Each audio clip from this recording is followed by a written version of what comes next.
Hello दोस्तों, स्वागत है आप सभी का आपके अपने YouTube channel target botany classes में।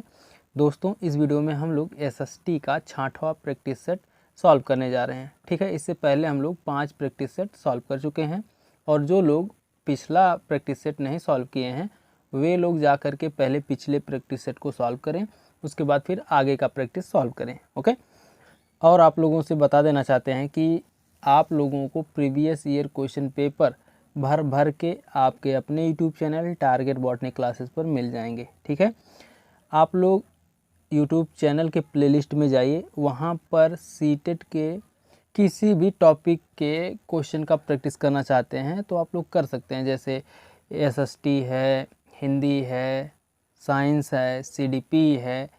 ठीक है, तो आपको 2011 से लेकर के 2024 तक के जितने भी सीटेट के एग्ज़ाम हुए हैं सभी के सभी का प्रीवियस ईयर क्वेश्चन पेपर आपको आपके अपने YouTube channel target botany classes पर मिल जाएगा। ओके, और आप लोगों से कहना चाहते हैं कि अगर आप लोग चैनल पर नए हैं तो चैनल को सब्सक्राइब कर लीजिए, बेल आइकन को भी प्रेस कर दीजिए ताकि हमारे हर नए वीडियो का नोटिफिकेशन आप तक हमेशा पहुंचता रहे। ओके, तो चलिए देर ना करते हुए वीडियो को स्टार्ट करते हैं।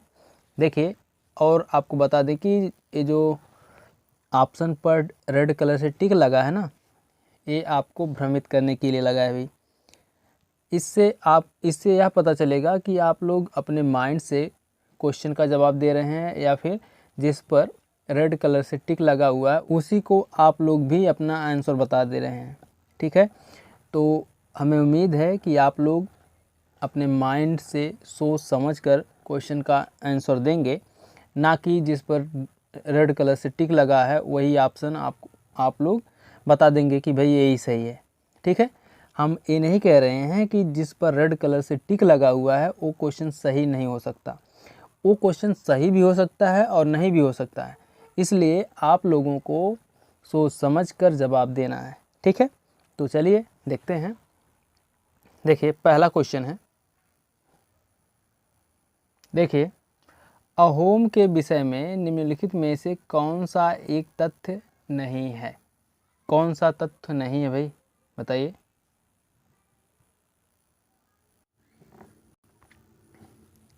ऑप्शन नंबर बी सही है। अहोम राज्य कुलों में विभाजित था जिन्हें पाइक कहा जाता था।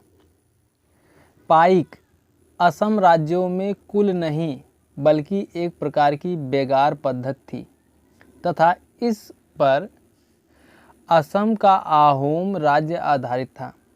इस प्रणाली की अहोम वर्ष 1228 ईस्वी में दक्षिण पूर्वी एशिया से लाए थे तथा प्रत्येक वह व्यक्ति जो 15 वर्ष की आयु का हो तथा कुलीन, पुजारी, उच्च वर्गीय या गुलाम ना हो वह पाइक होता था। ओके, आगे देखते हैं अगला क्वेश्चन।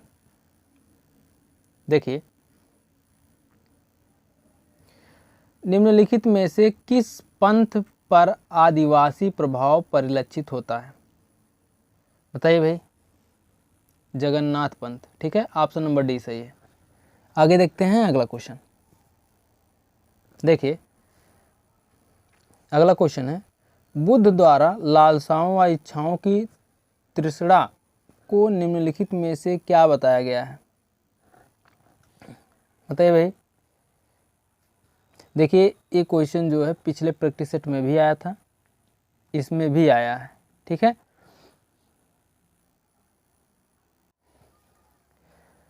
देखिए, इस क्वेश्चन का जवाब जो है क्वेश्चन में ही मिल गया है, इसलिए इसको थोड़ा सा रॉन्ग ही मानते हैं। क्योंकि देखिए, क्वेश्चन ऐसे होना चाहिए, बुद्ध द्वारा लालसाओं व इच्छाओं की निम्नलिखित में से क्या बताया गया है? ठीक है, बुद्ध द्वारा लालसाओं व इच्छाओं को क्या बताया गया है, ऐसे क्वेश्चन होना चाहिए था।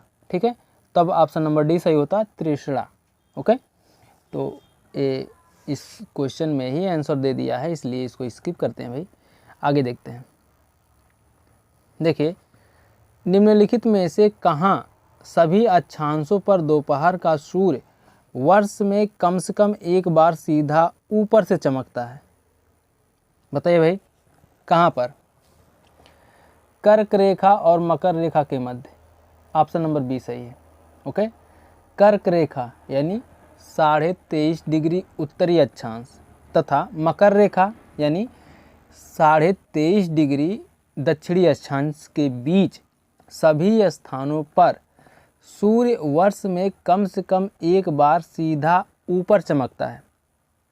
कर्क तथा मकर रेखा के बीच का क्षेत्र उष्ण कटिबंधीय क्षेत्र कहलाता है। ओके, इसको याद रखिएगा, कर्क तथा मकर रेखा के बीच का क्षेत्र उष्ण कटिबंधीय क्षेत्र कहलाता है। ओके, आगे देखते हैं। देखिए अगला क्वेश्चन है, निम्न पर विचार करें तथा सही विकल्प का चयन करें। भाई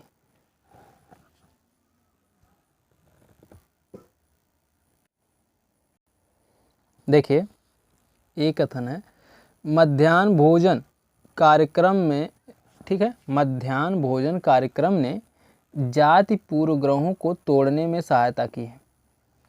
ठीक है भाई, विद्यालय में सभी बच्चे अपना भोजन एक साथ करते हैं, ये भी सही है, इसलिए ऑप्शन नंबर फर्स्ट ही सही हो जाएगा। ए और आर दोनों सही है, आर सही व्याख्या करता है ए की। ओके, ऑप्शन नंबर ए ही सही है। ओके, आगे देखते हैं। देखिए, किसने अनेकता में एकता का विचार दिया है? बताइए भाई, किसने अनेकता में एकता का विचार दिया है? बताइए किसने दिया भाई? जवाहरलाल नेहरू ने। ऑप्शन नंबर बी सही है। ठीक है, भारत में अनेकता में एकता का विचार पंडित जवाहरलाल नेहरू ने दिया था। यह हमारे देश के प्रथम प्रधानमंत्री थे। भारत विविधताओं वाला देश है, जहाँ विभिन्न धर्म, संस्कृति, जाति, भाषा, वेशभूषा आदि में काफ़ी हद तक विविधताएं देखने को मिलती हैं, परंतु सभी में एकता की भावना है।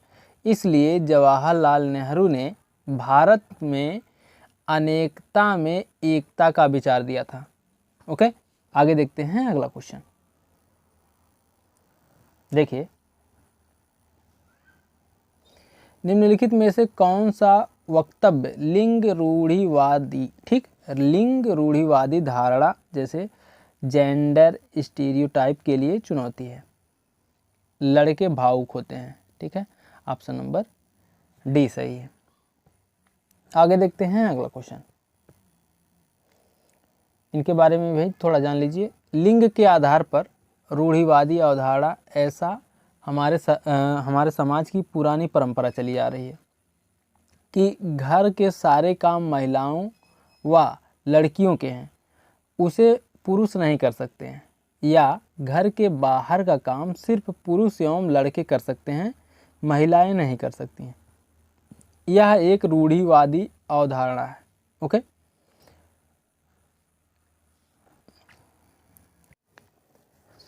आगे देखते हैं अगला क्वेश्चन। इसमें तो जान नहीं गए, ऑप्शन नंबर डी सही है। देखिए,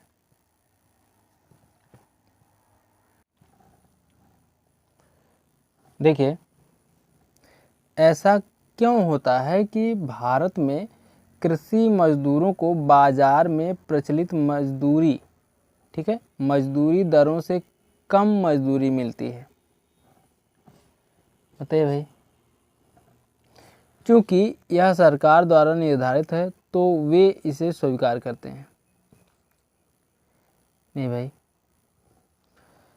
जिन किसानों के यहाँ एक काम करते हैं उनसे इन्होंने उधार पैसा लिया हो सकता है जी। जो कम मजदूरी देते हैं उन किसानों से इन्हें नियमित रूप से रोजगार मिलता होगा। ठीक है, ये भी सही है। तो ऑप्शन नंबर बी सही है, केवल बी और सी सही है। ओके, आगे देखते हैं अगला क्वेश्चन। देखिए भाई, सूची मिलान करनी है, करते हैं मिलान।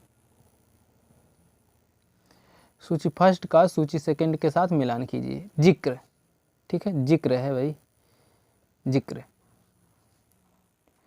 नाम का जाप, जिक्र मतलब नाम का जाप। रक्स, रक्स मतलब नृत्य से संबंधित है। समा, समा मतलब गाना से संबंधित है। और मुरीद, मुरीद मतलब अनुयायी, अनुयायी से संबंधित है। ओके, मिलान हो गया भाई। तो इसमें तो आप लोग लगा लीजिएगा ऑप्शन कौन सा सही है। ठीक है, देखिए तंती, मोमिन और देवंग समुदाय डॉट डॉट डॉट में लगे हुए थे। किस में लगे हुए थे भाई? बुनने के काम में। ठीक है, ऑप्शन नंबर डी सही है। आगे देखते हैं अगला क्वेश्चन। देखिए निम्नलिखित शैल क्रमों में से कौन भारत का 90% से अधिक कोयला प्रदान करता है? बताइए भाई। गोंडवाना क्रम। ठीक है, ऑप्शन नंबर डी सही है। देश के 90% से अधिक कोयला भंडार का उत्पादन में गोंडवाना कोयला का योगदान है। ओके, आगे देखते हैं अगला क्वेश्चन। देखिए छोटा नागपुर औद्योगिक क्षेत्र का विकास संबंधित रहा है। किससे संबंधित रहा है भाई? ऑप्शन नंबर बी सही है, कोयला की खोज से। ओके, आगे देखते हैं। देखिए ईस्ट इंडिया कंपनी ने मुख्य रूप से डॉट डॉट डॉट के लिए बंगाल में दीवानी राजस्व का उपयोग किया। किसके लिए भाई? भारत में सूती और रेशमी कपड़ों को खरीदने। ठीक है, ऑप्शन नंबर सी सही है। आगे देखते हैं अगला क्वेश्चन।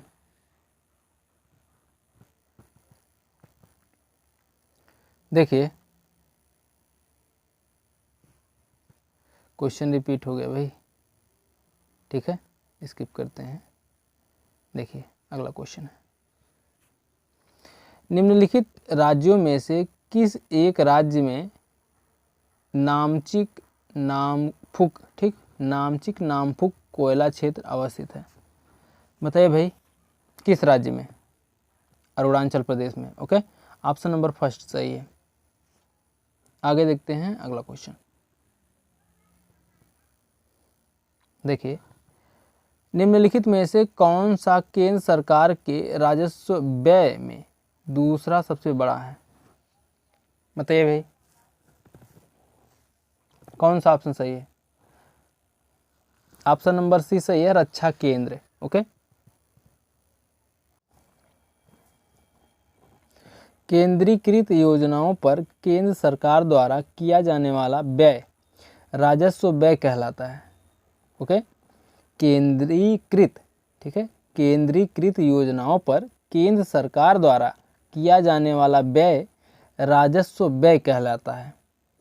रक्षा केंद्र सरकार के राजस्व व्यय में दूसरा सबसे बड़ा व्यय है। आगे देखते हैं अगला क्वेश्चन। देखिए अगला क्वेश्चन है, डंपिंग क्या है भाई? डंपिंग क्या है बताइए?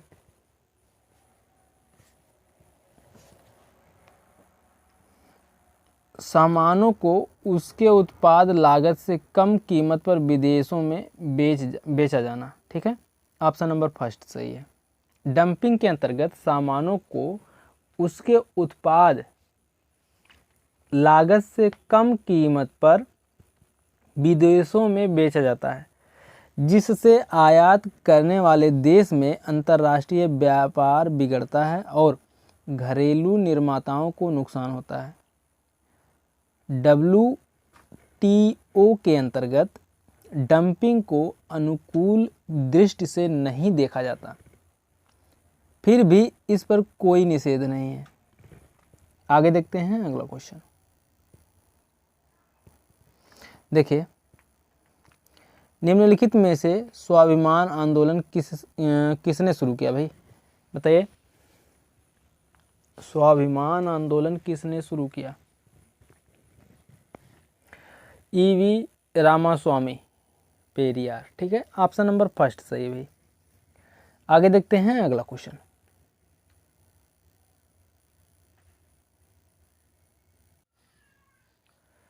देखिए निम्न में से किनके द्वारा गांधी जी विभिन्न जन आंदोलन में लोगों को एकजुट करने में सफल रहे? पहला है अहिंसा और सत्याग्रह का मार्ग अपनाकर। बिल्कुल सही है भाई। भारत की स्वतंत्रता का आह्वान करके। नहीं भाई। अंग्रेजों की नीतियों के विरुद्ध प्रार्थना तथा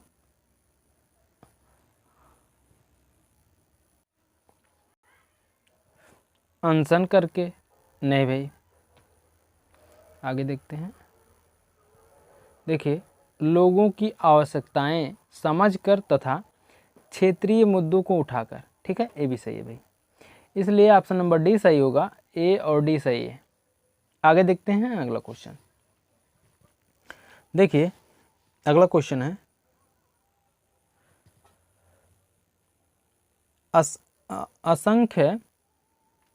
असंख्य छोटे पिंड जो सूर्य का चक्कर लगाते हैं तथा मंगल व बृहस्पति ग्रह की कक्षाओं के बीच पाए जाते हैं, वे कहलाते हैं।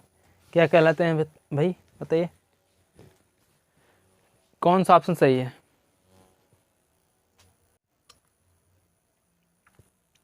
क्षुद्र ग्रह। ओके, ऑप्शन नंबर डी सही है। असंख्य छोटे पिंड जो सूर्य के चक्कर लगाते हैं तथा मंगल व बृहस्पति कक्षा के बीच पाए जाते हैं, क्षुद्र ग्रह कहलाते हैं। ठीक है, क्षुद्र ग्रह कहलाते हैं। क्षुद्र ग्रह आकार में ग्रहों से छोटे और उल्का पिंडों से बड़े होते हैं। सबसे पहला क्षुद्र ग्रह सेरेस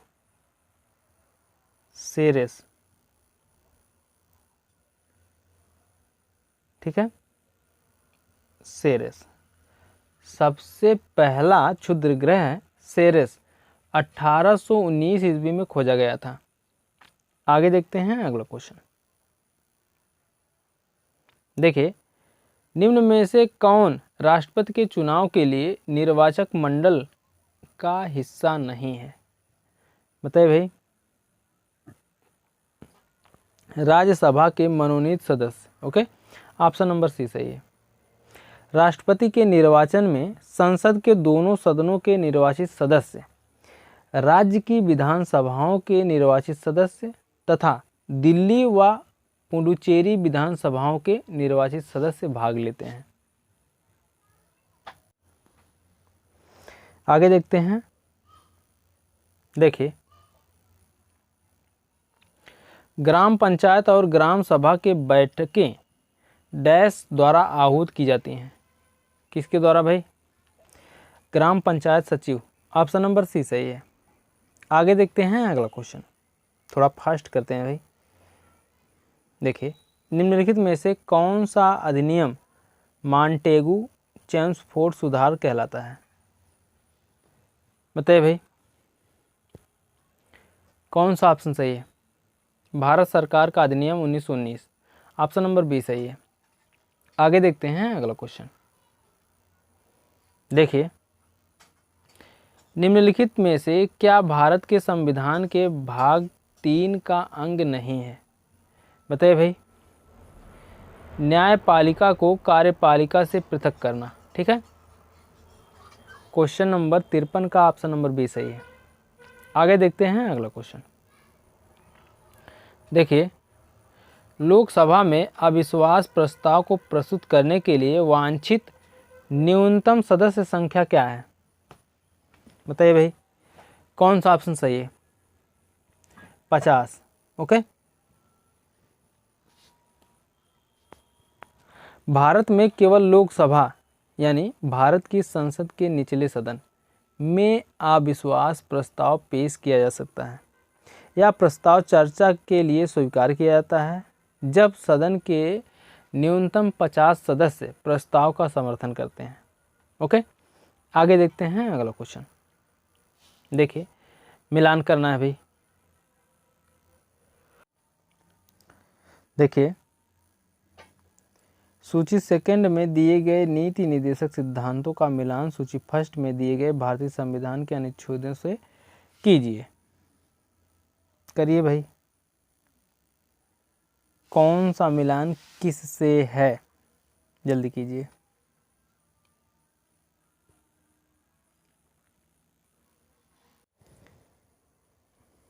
देखिए, आप लोग मिलान कर लीजिए, उसके बाद ऑप्शन पर टिक मार ही देंगे। ऑप्शन बी है, बी का मिलान होगा अनुच्छेद 39 ए। ठीक, अनुच्छेद 39 ए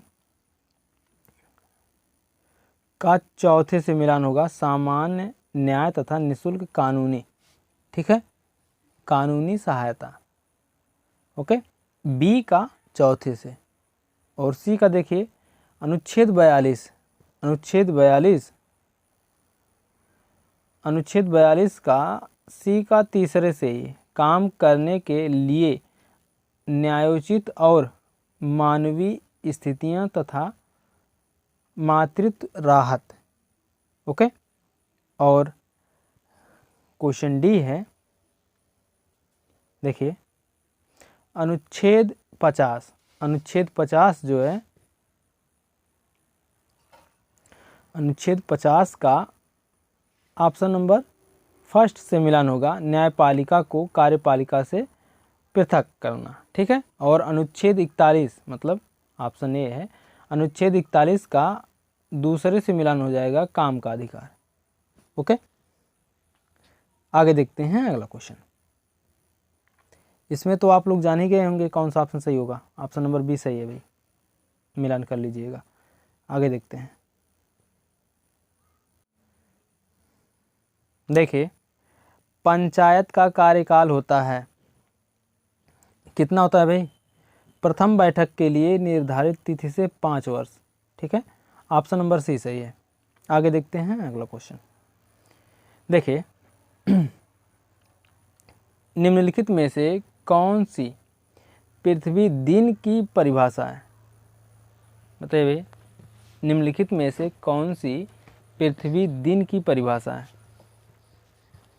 क्वेश्चन नंबर 57 है, पृथ्वी का अपने अक्ष पर एक चक्कर पूरा करने में लगा समय। ठीक है, ऑप्शन नंबर बी सही है। आगे देखते हैं अगला क्वेश्चन। देखिए लैटेराइट मृदा से संबंधित निम्नलिखित में से कौन सा कथन गलत है? बताइए भाई, कौन सा कथन गलत है?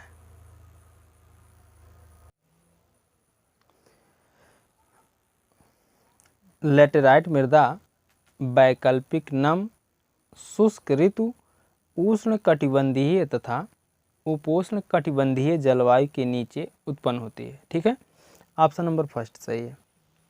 आगे देखते हैं अगला क्वेश्चन। यह मृदा भारी वर्षा के कारण हुई अत्यधिक लीचिंग का परिणाम है। ओके, अब देखते हैं अगला क्वेश्चन। एक मिनट भाई, देखिए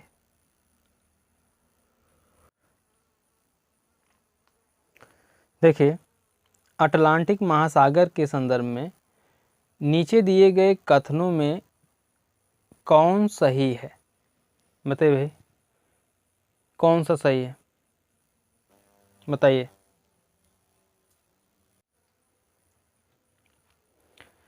इसकी तट रेखा बहुत अधिक लंबी, दंतुरित एवं अनियमित। ठीक है, ऑप्शन नंबर सी सही है। आगे देखते हैं अगला क्वेश्चन। देखिए निम्नलिखित में से कौन सा अक्षांश भारत को 2 बराबर हिस्सों में विभाजित करता है? बताइए भाई, कौन सा अक्षांश?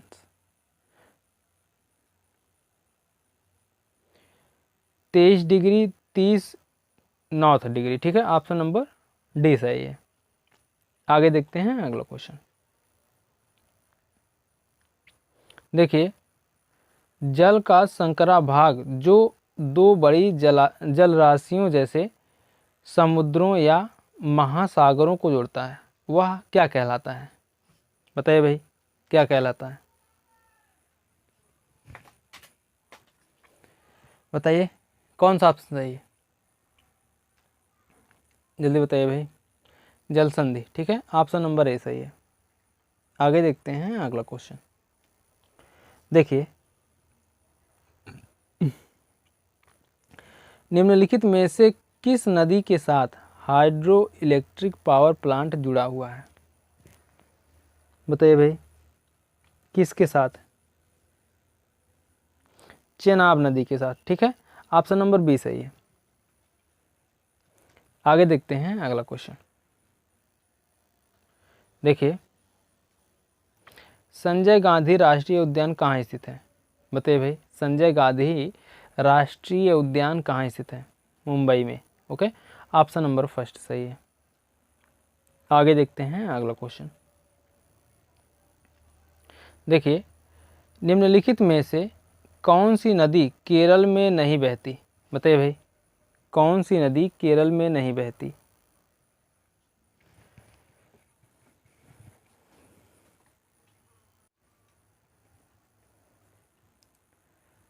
बगई। ठीक है, ऑप्शन नंबर डी सही है इसमें। ओके, बगई।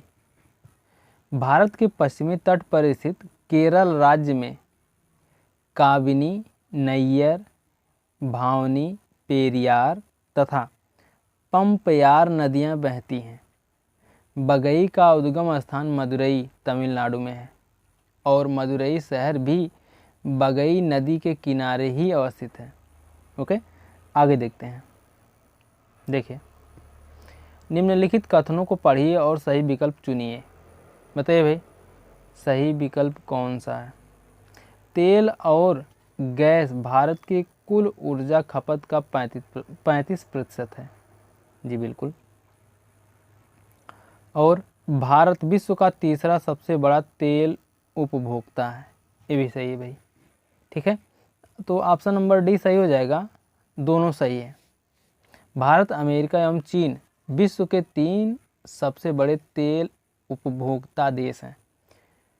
कौन कौन? भारत, अमेरिका एवं चीन विश्व के 3 सबसे बड़े तेल उपभोक्ता देश हैं। भारत कुल ऊर्जा का 35% भाग तेल एवं गैस के रूप में खर्च करता है। ओके, आगे देखते हैं अगला क्वेश्चन। देखिए, अगला क्वेश्चन है, किसी क्षेत्र की विविधता को ऐतिहासिक और भौगोलिक कारक प्रभावित करते हैं। इस कथन के संदर्भ में निम्नलिखित में से कौन सा युग्म असंगत है? यहाँ पर ध्यान दीजिएगा, असंगत है पूछा है, संगत नहीं पूछा भाई। बताइए भाई, लाहौर और लखनऊ। ठीक है, लाहौर और लखनऊ असंगत हैं, ऑप्शन नंबर सी सही। बाकी जोधपुर, जैसलमेर सही है भाई, ग्वालियर, झांसी सही है, दार्जिलिंग, कलिम्पोंग, ठीक, कलिम्पोंग ये भी सही है। आगे देखते हैं अगला क्वेश्चन। देखिए भाई, देखिए, अभिकथन ए, खनिज अनवीकरणीय संसाधन है। सही है भाई। कारण है, मानवीय उपभोग की दर से खनिजों के निर्माण की दर तेज है। नहीं भाई। ठीक है, तो इसमें ऑप्शन कौन सा सही हो जाएगा? देखिए, ऑप्शन ए सही है तथा आर गलत है। ओके, यही ऑप्शन आपका सही हो जाएगा। अभिकथन ए सही है तथा कारण आर गलत है, क्योंकि खनिज अनवीकरणीय संसाधन है, जबकि मानवीय उपयोग की दर से खनिजों के निर्माण की दर तेज नहीं हुई है बल्कि मंद हुई है। ओके, आगे देखते हैं अगला क्वेश्चन। देखिए, बिदरी क्या था? बिदरी क्या है भाई? बताइए, बिदरी क्या था? बिदर के दस्तकारों, ठीक, बिदर के दस्तकारों द्वारा तांबे और चांदी में किया गया जड़ाऊ काम। ओके, ऑप्शन नंबर सी सही है भाई। आगे देखते हैं अगला क्वेश्चन। देखिए, सुनहरी जरी निम्नलिखित में से किसकी एक किस्म है? बताइए भाई, जूट का। ठीक है, ऑप्शन नंबर सी सही है। आगे देखते हैं अगला क्वेश्चन। देखिए, शहनाई के एक प्रसिद्ध प्रतिपादक हैं, कौन है भाई? बिस्मिल्लाह खान है भाई, ऑप्शन नंबर बी सही है। आगे देखते हैं अगला क्वेश्चन। देखिए, रिपीट हो गया भाई क्वेश्चन। ठीक है, आप लोग जानते हैं बिस्मिल्लाह खान। आगे देखते हैं।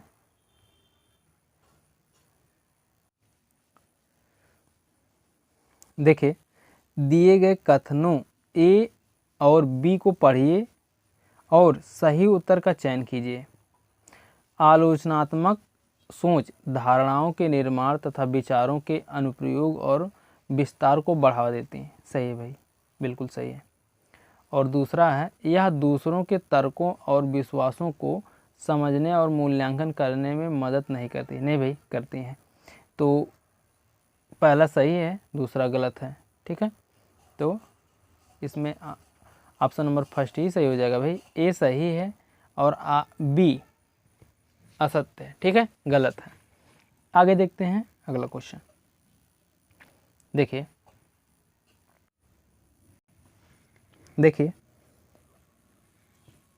सामाजिक विज्ञान का शिक्षण लक्षित है किससे है भाई? शिक्षार्थियों को आत्मबोध विकसित करने में सहयोग देना। सही है भाई। समस्या की स्वतंत्रता, छानबीन करने के कौशल को शिक्षार्थियों को प्रदान करने पर। ठीक है, ये भी सही है। आगे देखते हैं, विद्यार्थियों को अपने नागरिक कर्तव्यों को निर्वाह करने में प्रशिक्षित करने पर। नहीं भाई। स्तर विशेष ज्ञान के हस्तांतरण पर। नहीं भाई। ऑप्शन नंबर सी सही है, ए और बी दोनों सही हैं। ठीक है, और बाकी सी डी गलत है। आगे देखते हैं अगला क्वेश्चन। देखिए उच्च प्राथमिक स्तर पर इतिहास की कक्षा में तिथियों के प्रयोग का आधार कौन सा हो सकता है? बताइए भाई, कौन सा हो सकता है?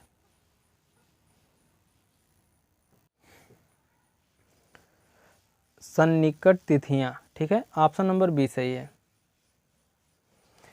उच्च प्राथमिक स्तर पर इतिहास की कक्षा में तिथियों का प्रयोग सन्निकट तिथियों के आधार पर किया जाता है। तिथियां अतीत की घटनाओं को याद करने में हमारी सहायता करती हैं।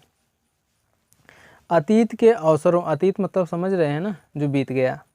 ठीक है, अतीत के अवसरों को व्यक्तियों द्वारा समन्वित किया जाता है। इसके लिए एक करीबी तारीख चुनी जाती है। एक करीबी तारीख चुनी जाती थी जिसे सभी याद कर सकते थे। यही तिथियां सन्निकट तिथियां कहलाती हैं। ओके, आगे देखते हैं अगला क्वेश्चन। देखिए निम्नलिखित में से कौन सा तथ्यों को याद करने के स्थान पर संकल्पनाओं के अवबोधन को प्रोत्साहित करता है? बताइए भाई, कौन सा ऑप्शन सही है? ए है सूचना को सूचीबद्ध करने को कम करना। जी, ऐसे प्रश्न पूछना जो बच्चे को चिंतन के लिए प्रोत्साहित करे। बिल्कुल सही। आगे देखते हैं, जहाँ तक संभव हो परिभाषाओं को अनदेखा करना। ये भी सही है भाई। सही तथ्यों की तालिका उपलब्ध कराना। नहीं भाई। ठीक है, तो इसमें ऑप्शन नंबर सी सही हो जाएगा। सी सही होगा भाई। ठीक है, नहीं, बी ही सही होगा। ए, बी और सी तीनों के तीनों ऑप्शन सही हैं। ओके, तथ्यों को याद करने के स्थान पर संकल्पनाओं के अवबोधन को, सूचनाओं को सूचीबद्ध करने को कम करना, ऐसे प्रश्न पूछना जो बच्चों को चिंतन के लिए प्रोत्साहित करें, और जहाँ तक संभव हो तो परिभाषाओं को अनदेखा करना प्रोत्साहित करता है। ओके, आगे देखते हैं अगला क्वेश्चन। देखिए अगला क्वेश्चन है, उच्च प्राथमिक कक्षाओं में सामाजिक और राजनैतिक जीवन की कक्षा में वर्णनात्मकता या आख्यान द्वारा डैश प्रोत्साहित होता है। क्या होता है भाई? आत्मनिरीक्षण। ठीक है, ऑप्शन नंबर फर्स्ट सही है। आगे देखते हैं अगला क्वेश्चन। इसमें तो भाई ये सही, इसमें तो 4 ऑप्शन फिर से दिए हैं। देखिए आत्मनिरीक्षण और चर्चा करना, ये दोनों ऑप्शन सही भाई, ए और बी। ठीक है, ऑप्शन नंबर फर्स्ट सही है इसमें। ओके, आगे देखते हैं अगला क्वेश्चन। आगे देखते हैं अगला क्वेश्चन। देखिए एक फील्ड ट्रिप के सफल होने के लिए इसे 3 चरणों में सावधानीपूर्वक आयोजित करने की आवश्यकता है। बताइए भाई, कैसे करने की आवश्यकता है? योजना, निष्पादन और अनुवर्ती कार्यवाही। ऑप्शन नंबर फर्स्ट ही सही है। ठीक है, एक फील्ड ट्रिप कक्षा को व्यापक दुनिया में ले जाने का एक शानदार तरीका है। ऐसे बहुत से सीखने के अनुभव हैं जो पारंपरिक कक्षा व्यवस्था के बाहर हो सकते हैं, और एक फील्ड ट्रिप आयोजित करना पाठ्यचर्या सामग्री को प्रशासित करने का एक मज़ेदार और सूचनात्मक तरीका हो सकता है। एक फील्ड ट्रिप के सफल होने के लिए इसे योजना, निष्पादन और अनुवर्ती कार्यवाही नामक 3 चरणों में सावधानीपूर्वक आयोजित करने की आवश्यकता है। ओके, आगे देखते हैं अगला क्वेश्चन। देखिए, अगला क्वेश्चन है, निम्नलिखित प्रश्नों में से कौन सा अधिगमकर्ताओं के अनुप्रयोग कौशल का आकलन करता है? बताइए भाई, कौन सा ऑप्शन सही है?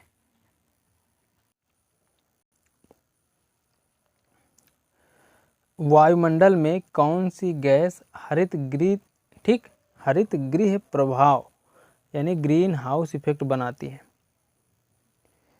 वायु दाब क्या है? सी है वर्षों के 3 प्रकारों के नाम बताइए, और डी है साक्षरता क्या है। ठीक है, और ए ई है भाई। ठीक है, इसी में ई है ए, एक मिनट देखिए, डी साक्षरता क्या है और ई है राष्ट्रीय साक्षरता दर से अधिक दर वाले 5 राज्यों की सूची बनाइए। यही सही है भाई, डी और ई ऑप्शन सही है, ऑप्शन नंबर सी सही है। ठीक है, क्वेश्चन नंबर 77 का ऑप्शन नंबर सी सही है। साक्षरता क्या है? राष्ट्रीय साक्षरता दर से अधिक दर वाले 5 राज्यों की सूची बनाइए तथा निजी स्वास्थ्य सुविधाएं क्या होती हैं और आपके क्षेत्र के कुछ उदाहरणों की मदद से कई बातें समझाइए। जैसे प्रश्नों के माध्यम से अधिगमकर्ता के अनुप्रयोग कौशल का आकलन करते हैं तथा इससे विद्यार्थियों में अनुभवात्मक कौशल का विकास होता है। ओके, आगे देखते हैं अगला क्वेश्चन। देखिए, किसी सामाजिक विज्ञान की कक्षा में ढांचा का मुख्य लक्ष्य क्या होता है? बताइए भाई, किसी सामाजिक विज्ञान की कक्षा में ढांचा का मुख्य लक्ष्य क्या होता है? जल्दी बताइए। स्वतंत्र सोच निर्मित होने तथा विद्यार्थियों की सहायता करना। ठीक है, ऑप्शन नंबर डी सही है। आगे देखते हैं अगला क्वेश्चन। देखिए,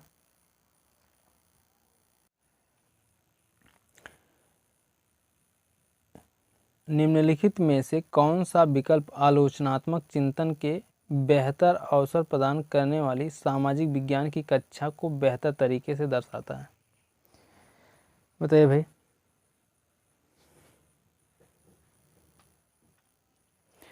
छात्र केवल शैक्षिक शिक्षण गतिविधि के अंत में सवाल पूछ सकते हैं। जी बिल्कुल सही है। ठीक है, देखिए, छात्रों में प्रश्न काल का समय शिक्षक के प्रश्न काल के समय के अनुपात से अधिक है। नहीं भाई, आगे देखते हैं। देखिए, कक्षा में चर्चा किए गए विषय का प्रमाण उपलब्ध कराना। बिल्कुल, शिक्षक को विषय पर एक से अधिक विचार यानी दृष्टिकोण होने चाहिए। बिल्कुल सही भाई। ठीक है, तो आपका ऑप्शन नंबर डी सही हो जाएगा, ए सी डी ऑप्शन सही है। ओके, छात्र केवल शैक्षिक या शिक्षण गतिविधि के अंत में सवाल या प्रश्न पूछ सकते हैं। कक्षा में चर्चा किए गए विषय पर प्रमाण उपलब्ध कराना तथा शिक्षण के विषय पर एक से अधिक विचार या दृष्टिकोण आदि विकल्प आलोचनात्मक चिंतन के बेहतर अवसर प्रदान करने वाली सामाजिक विज्ञान की कक्षा को बेहतर तरीके से दर्शाता है। ओके, आगे देखते हैं अगला क्वेश्चन। देखिए,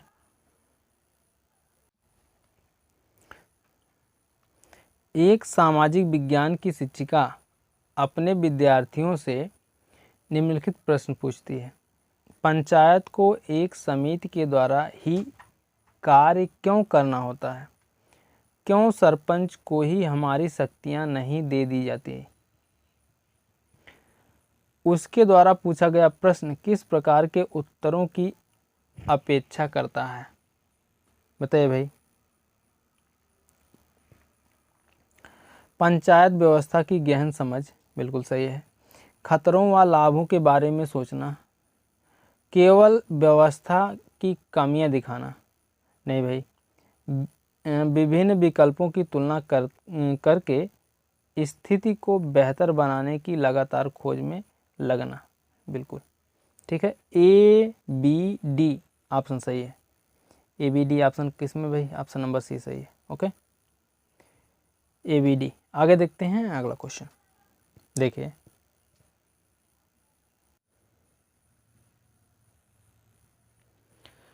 सामाजिक विज्ञान की कक्षा में वाद विवाद के आयोजन हेतु निम्नलिखित में से कौन सा उपयुक्त विषय है? बताइए भाई। पृथ्वी के प्रमुख स्थल रूप, नहीं भाई। गरीबी हटाने के लिए सरकारी पहल या योजनाएं, भाई, योजनाएं, ठीक है, सही है। आगे देखते हैं। सार्वभौमिक वयस्क मताधिकार, नहीं भाई, ये भी नहीं। रोजगार विकसित करने में तकनीकी का योगदान, जी बिल्कुल। बी डी ऑप्शन सही है। कौन सा ऑप्शन सही है? B D. B D option सही है, ऑप्शन नंबर सी सही है। ओके, आगे देखते हैं अगला क्वेश्चन।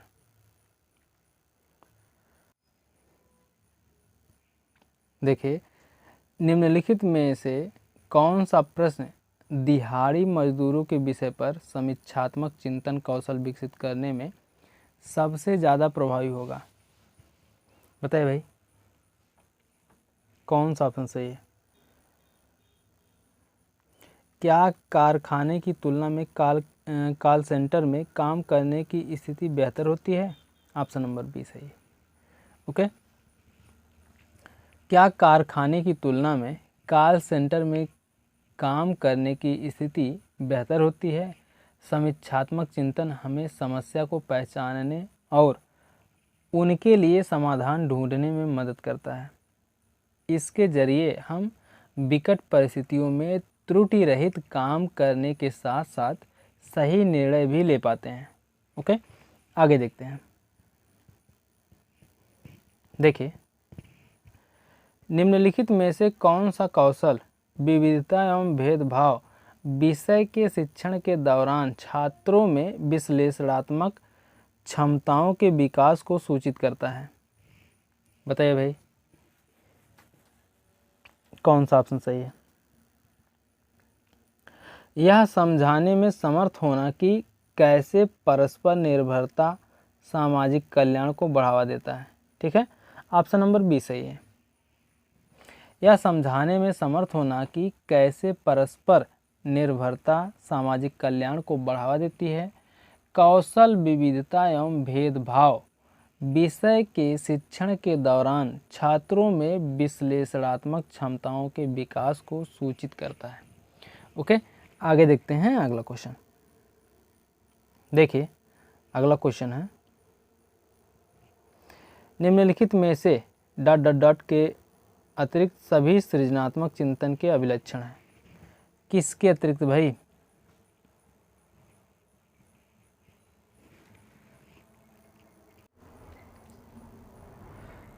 दी गई समस्या के लिए सदा ठीक उत्तर देने की सामर्थ्य। ठीक है, ऑप्शन नंबर बी सही है इस क्वेश्चन के अकॉर्डिंग। ठीक है, समस्या के लिए सदैव ठीक उत्तर देने की सामर्थ्यता सृजनशीलता का लक्षण नहीं है। सृजनशीलता में नए विचारों की उत्पत्ति होती है, सृजनशीलता के अंतर्गत छात्र में विश्लेषणात्मक क्षमता, कल्पना शक्ति का विकास होता है। ओके, आगे देखते हैं। देखिए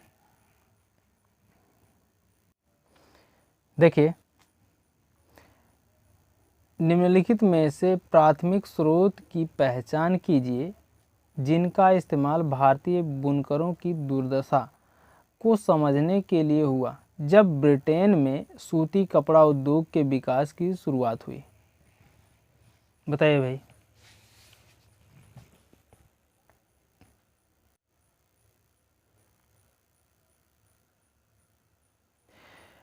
बुनकरों द्वारा अपनी दशा का वर्णन करते हुए भारत में कंपनी सरकार को दिया गया याचिका पत्र। ठीक है, सही है भाई। उस समय के समाचार पत्रों की रिपोर्ट जिनमें बुनकरों द्वारा सही गई कठिनाइयों का वर्णन करना। ठीक है, ए और बी सही है भाई। ठीक है, ए और बी सही है। आगे देखते हैं अगला क्वेश्चन। देखिए, एक विशेष क्षेत्र में वनों के वितरण को पढ़ाने के लिए शिक्षक जिस प्रकार के मानचित्र का प्रयोग करेगा उसकी पहचान कीजिए। करिए भाई पहचान। क्वेश्चन नंबर 86 है। बताइए भाई कैसे पहचान करेंगे आप। ऑप्शन नंबर डी सही है, विषयगत यानी थीमेटिक मानचित्र। ओके, विषयगत मानचित्र वह मानचित्र है जो भौगोलिक क्षेत्र में किसी विशेष विषय वस्तु के भौगोलिक पैटर्न को चित्रित करता है। ऐसे मानचित्र कुछ विशिष्ट जानकारियों जैसे सड़क मानचित्र, वर्षा मानचित्र, वन तथा उद्योगों आदि वितरण किए जाने वाले मानचित्र को दर्शाते हैं। ठीक है, आगे देखते हैं अगला क्वेश्चन। देखिए अगला क्वेश्चन है, इनमें से कौन से प्रश्न विद्यार्थियों के आलोचनात्मक तार्किक चिंतन को विकसित करेंगे नहीं करेंगे। ठीक है, यहाँ पर भाई ध्यान देना क्वेश्चन में। ठीक है, पॉजिटिव पूछा है कि निगेटिव पूछा है। इनमें से कौन से प्रश्न विद्यार्थियों के आलोचनात्मक यानी तार्किक चिंतन को विकसित नहीं करेंगे। बताइए भाई क्या आप विकसित नहीं करेंगे, जल्दी बताइए। ऑप्शन नंबर डी सही है, बंद उत्तर वाले प्रश्न। ठीक है, बंद उत्तर वाले प्रश्न विद्यार्थियों में आलोचनात्मक चिंतन को विकसित करने के लिए मुक्त उत्तर वाले प्रश्न लिखाने चाहिए ताकि स्वतंत्र रूप से चिंतन किया जा सके। बंद उत्तर वाले प्रश्न विद्यार्थियों में आलोचनात्मक चिंतन को विकसित नहीं करते हैं। ठीक है, आगे देखते हैं अगला क्वेश्चन।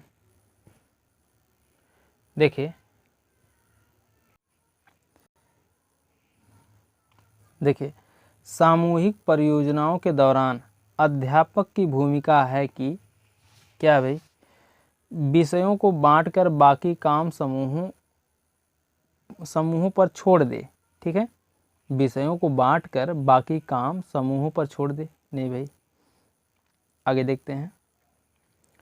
प्रस्तुतिकरण देखकर छात्रों को अंक दे। नहीं भाई, ये भी गलत है। समूहों के प्रगति का मूल्यांकन करें। जी बिल्कुल। समूहों को शुरू करने से लेकर अंत तक प्रक्रिया के दौरान सुसाध्य बनाए रखे। ये भी सही है। ठीक है, सी डी ऑप्शन सही है भाई। सी डी ऑप्शन किस में है? Option number D. ठीक है, ऑप्शन नंबर डी सही है, सी डी।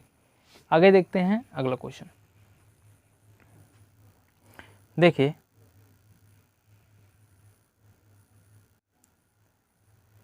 एक मिनट भाई, थोड़ा सा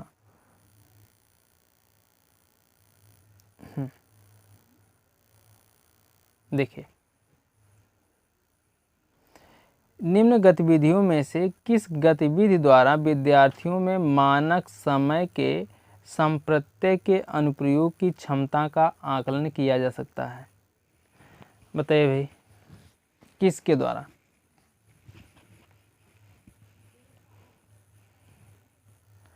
बताइए। वह स्थान विशेष के समय का आकलन कर सकता है या कर सकती है यदि उसे उस स्थान का देशांतर बता दिया जाए। ठीक है जी, बिल्कुल सही है। वह स्थान विशेष की निश्चित स्थिति को मानचित्र व ग्लोब पर आरोपित करके दिखा सकती है या दिखा सकता है? नहीं भाई। ठीक है, आगे देखते हैं।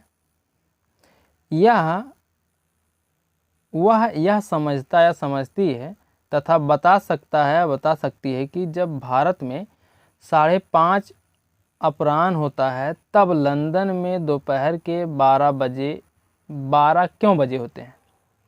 बताइए भाई, कौन सा ऑप्शन सही है? ए सी। ठीक है, बी को छोड़कर ए सी ऑप्शन सही है। ओके, आगे देखते हैं अगला क्वेश्चन। देखिए, विद्यार्थियों को विवेचनात्मक होना क्यों सीखना चाहिए? बताइए भाई।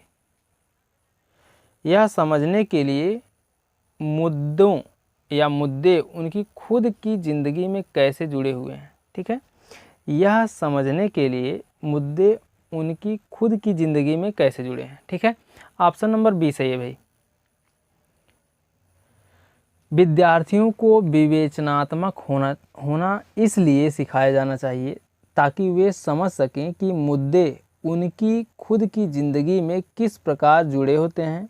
विवेचनात्मक शिक्षा विभिन्न मुद्दों पर उनके राजनैतिक, सामाजिक, आर्थिक व नैतिक पहलुओं के संदर्भ में आलोचनात्मक चिंतन का अवसर प्रदान करता है। इसके लिए आवश्यक है सामाजिक मुद्दों पर विविध विचारों की स्वीकृति और संवाद के लोकतांत्रिक रूप के प्रति प्रतिबद्धता। यह उन अनेक संदर्भों के दृष्टिकोण से महत्वपूर्ण है जिनमें हमारे स्कूल चलते हैं। एक आलोचनात्मक रूपरेखा बच्चों को सामाजिक मुद्दों को अलग परिप्रेक्ष्य में देखने में सहायता करती है और यह भी स्पष्ट करती है कि किस तरह ये मुद्दे उनके जीवन से जुड़े हुए हैं।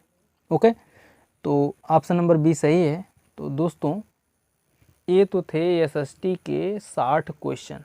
आप लोग कमेंट करके बताइए कि आप लोग 60 में से कितने क्वेश्चन सही किए। ठीक है, और वीडियो कैसी लगी कमेंट करके ज़रूर बताइएगा। मिलते हैं नेक्स्ट वीडियो में, तब तक के लिए जय हिंद, जय भारत, वंदे मातरम।